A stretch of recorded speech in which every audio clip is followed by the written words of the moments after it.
বাংলাদেশে জাতিসংঘের মানবাধিকার বিষয়ক কার্যালয় স্থাপন নিয়ে সরকারের বিভিন্ন সংস্থার মধ্যে আছে মত দ্বিমত। চলতি মাসে পররাষ্ট্র মন্ত্রণালয়ের উদ্যোগে এক আন্তঃমন্ত্রণালয় সভায় জাতিসংঘের এ ধরনের কার্যালয় স্থাপনের মাধ্যমে বাংলাদেশের অভ্যন্তরীণ নীতিতে হস্তক্ষেপের আশঙ্কা প্রকাশ করে একাধিক সংস্থা। আমাদেরকে মানবাধিকার শিখতে আমেরিকার কাছেও যাওয়া লাগবে না, আমাদেরকে মানবাধিকার শিখতে পৃথিবীর কারো কাছেই যাওয়া লাগবে না। আমাদের কাছে আল্লাহর কোরআন রয়েছে, নবী করিম সাল্লাল্লাহু আলাইহি ওয়াসাল্লামের আদর্শ রয়েছে, আমরা সেখান থেকেই মানবাধিকার শিখতে পারবো। পৃথিবীর কারো কাছে আমাদের যাওয়ার কোনো প্রয়োজন নাই। 2 নম্বর, আমি যে কথা বলবো, জাতিসংঘে প্রায় 16 থেকে 18টা রাষ্ট্রে তারা জাতিসংঘের মানবাধিকার কার্যালয় খুলেছে। প্রশ্ন হলো, জাতিসংঘ আসলে মানবাধিকার বলতে কি বোঝায়? জাতিসংঘ যেখানে মানবাধিকারের কার্যালয় খুলে সেখানে তারা সমকামিতাকে মানুষের মানবাধিকার মনে করে, সেখানে তারা এলজিবিটি বিকৃত যৌনাচারকে তারা মানবাধিকার মনে করে। নবী করিম সাল্লাল্লাহু আলাইহি ওয়াসাল্লামকে নিয়ে কটূক্তি করা, আল্লাহকে নিয়ে কটূক্তি করা, কোরআনকে নিয়ে কটূক্তি করা, ইসলামকে নিয়ে কটূক্তি করা, এগুলোকে তারা মানবাধিকার মনে করে। খ্রিস্টান রাজ্য প্রতিষ্ঠা করা, এগুলোকে তারা কি করে? মানবাধিকার মনে করে।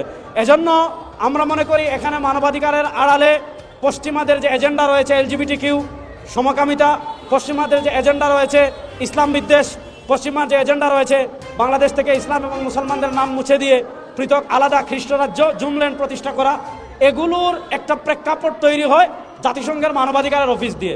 নচেত আপনি খুব সহজ করে দেখেন, বাংলাদেশের মানবাধিকার নিয়ে যদি জাতিসংঘের এত চিন্তা থাকতো, তাহলে গত 16 বছর যখন ফ্যাসিস্ট আওয়ামী লীগ বাংলাদেশের রাষ্ট্র ক্ষমতায় ছিল, যখন স্বৈরাচার বাংলাদেশের রাষ্ট্র ক্ষমতায় ছিল, যখন পদে পদে মানুষের মানবাধিকার লঙ্ঘিত হয়েছিল, তখন মানবাধিকারের কোনো কথা তাদেরকে বলতে দেখলাম না।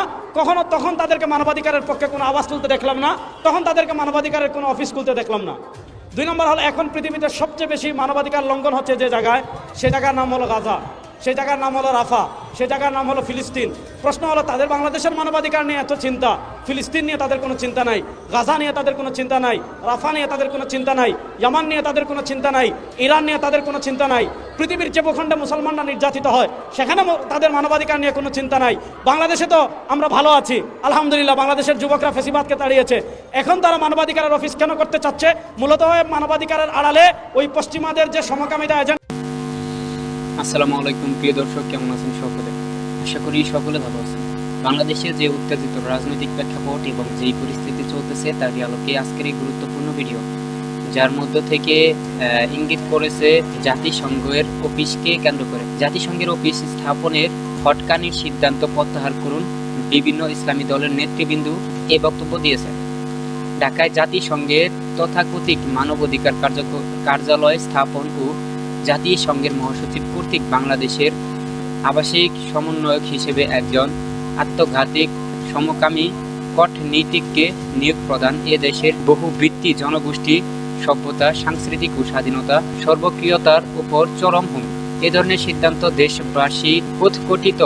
অবিলম্বে এই অনৈতিক হটকানি সিদ্ধান্ত ও সমকামী ব্যক্তি নিয়োগ বাতিল করতে হবে। ঢাকায় জাতিসংঘের তথাকথিত মানবাধিকার কার্যালয় স্থাপন এবং একজন সমকামী কূটনীতিককে নিয়োগ দেওয়ার প্রতিবাদে গতকাল বিভিন্ন ইসলামী দলের নেতা নেতৃবৃন্দ পৃথক বিবৃতিতে এসব কথাবার্তা বলেছেন। তারা অবিলম্বে এই ধরনের হটকানি সিদ্ধান্ত প্রত্যাহারের জোর দাবি জানায়।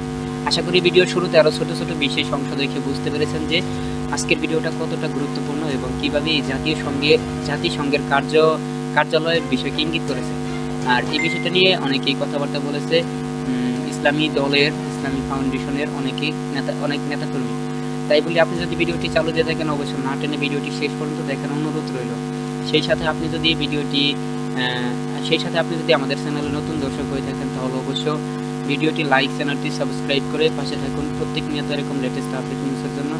আমাদেরকে মানবাধিকার শিখতে জাতিসংঘের কাছেও যাওয়া লাগবে না, আমাদেরকে মানবাধিকার শিখতে আমেরিকার কাছেও যাওয়া লাগবে না, আমাদেরকে মানবাধিকার শিখতে পৃথিবীর কারো কাছেই যাওয়া লাগবে না। আমাদের কাছে আল্লাহর কোরআন রয়েছে, নবী করিম সাল্লাল্লাহু আলাইহি ওয়াসাল্লামের আদর্শ রয়েছে, আমরা সেখান থেকেই মানবাধিকার শিখতে পারবো। পৃথিবীর কারো কাছে আমাদের যাওয়ার কোনো প্রয়োজন নাই। 2 নম্বর, আমি যে কথা বলবো, জাতিসংঘে প্রায় 16 থেকে 18টা রাষ্ট্রে তারা জাতিসংঘের মানবাধিকার কার্যালয় খুলেছে। প্রশ্ন হলো, জাতিসংঘ আসলে মানবাধিকার বলতে কি বোঝায়? জাতিসংঘ যেখানে মানবাধিকারের কার্যালয় খুলে সেখানে তারা সমকামিতাকে মানুষের মানবাধিকার মনে করে, সেখানে তারা এলজিবিটি বিকৃত যৌনাচারকে তারা মানবাধিকার মনে করে। নবী করিম সাল্লাল্লাহু আলাইহি ওয়াসাল্লামকে নিয়ে কটূক্তি করা, আল্লাহকে নিয়ে কটূক্তি করা, কোরআনকে নিয়ে কটূক্তি করা, ইসলামকে নিয়ে কটূক্তি করা, এগুলোকে তারা মানবাধিকার মনে করে। খ্রিস্টান রাজ্য প্রতিষ্ঠা করা, এগুলোকে তারা কি করে? মানবাধিকার মনে করে।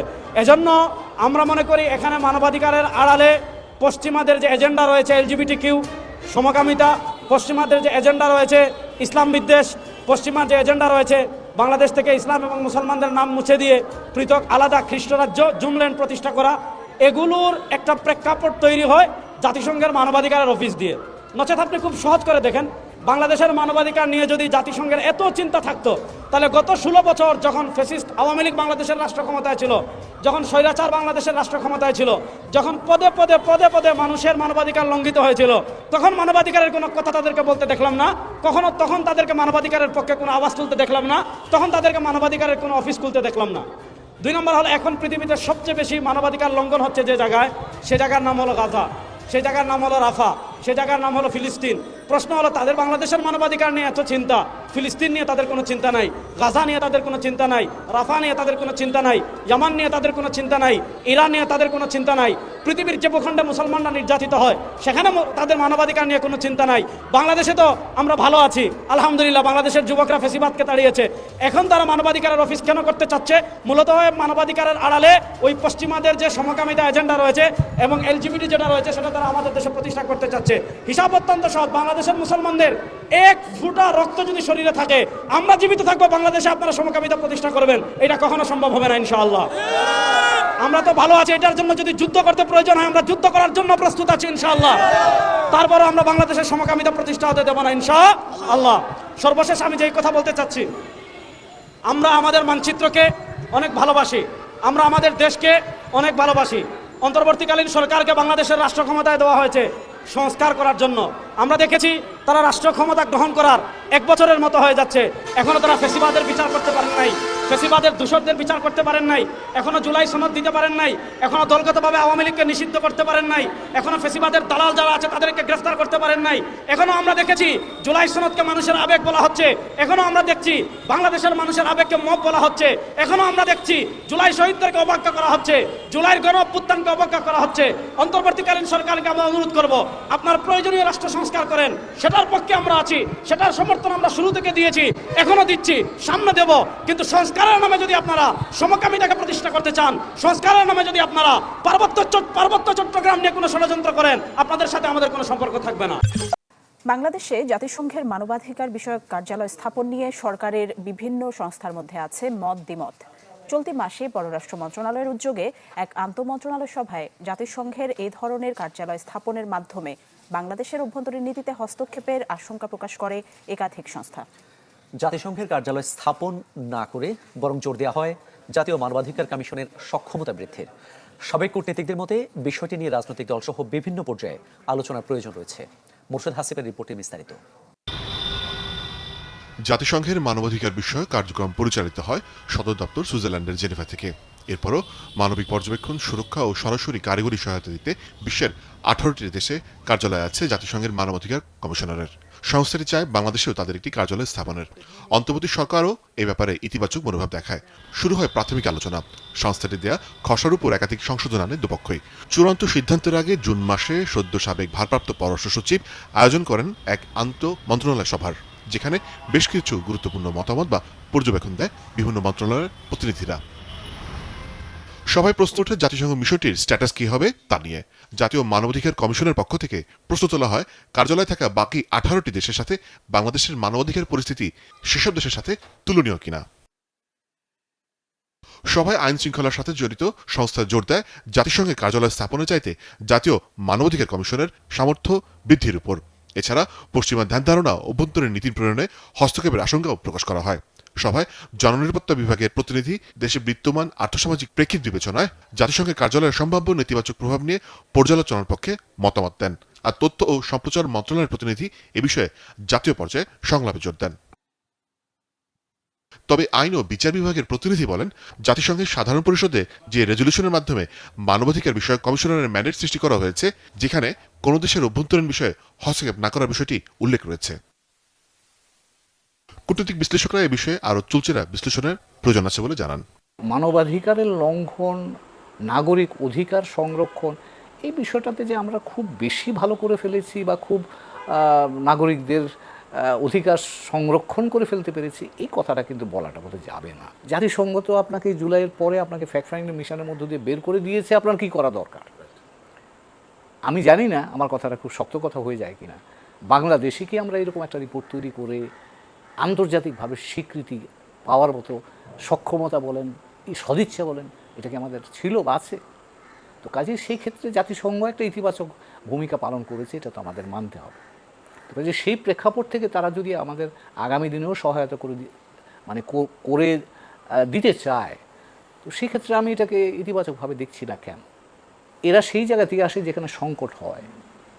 আমরা কি মনে করি আমাদের মানবাধিকার লঙ্ঘন নিয়ে আমাদের কোনো সংকট আছে? যদি আমরা মনে করি তাহলে আমরা এতে ইতিবাচক হতে পারি। আর যদি মনে করি যে আমাদের কোনো সংকট নাই বা ভবিষ্যতে হবে না, সে ব্যাপারে যদি আমাদের মধ্যে আত্মবিশ্বাস থাকে, তাহলে আমরা বলতে পারি যে আপনাদের দরকার নাই, আমরা আমাদের। আর সদ্য বিদায়ী জার্মান রাষ্ট্রদূত জোর দেন মানবাধিকার কার্যালয় স্থাপনের উপর। Well, I think the establishment of a human rights office of the United Nations, well, first of all, has to be welcomed by the government. And if the government really wants to have some international advice on human rights issues and wants to benefit from the expertise that the OHCHR has with this respect, I think it can be very helpful for the country. But there has to be a willingness to do so. Right. জাতিসংঘের মানবাধিকার বিষয়ক কার্যালয় থাকা দেশগুলোর মধ্যে রয়েছে Sudan, Yemen, Tunisia, Burkina Faso, Cambodia, Mexico, Colombia ও ফিলিস্তিন। আমি আশা করি আজকের ভিডিওটি আপনি খুবই গুরুত্বপূর্ণ এবং মনোযোগ সহকারে দেখছেন। আজকের ভিডিওটি সম্পর্কে আপনার যদি কোনো মতামত বা প্রশ্ন থাকে তাহলে অবশ্যই কমেন্ট করে জানাতে ভুলবেন না। আজকের ভিডিওটি আমরা প্রায় শেষ প্রান্তে চলে এসে গেছি। আপনি যেহেতু একটি বাংলাদেশী নাগরিক, সেই হিসাবে আমি বলে মনে করি যে এই সংক্রান্ত কোনো না কোনো প্রশ্ন, কোনো না কোনো মন্তব্য আপনার থাকতে পারে। আর সেই মন্তব্যটি আমাদের কমেন্ট বক্সে কমেন্ট করে জানাতে ভুলবেন না। দেখা হবে পরবর্তী লেটেস্ট আপডেট নিউজের সঙ্গে। আজকের ভিডিওটি আমরা এখানে শেষ করতে যাচ্ছি। এতক্ষণ আমাদের নিউজ গেট চ্যানেলটির সঙ্গে থাকার জন্য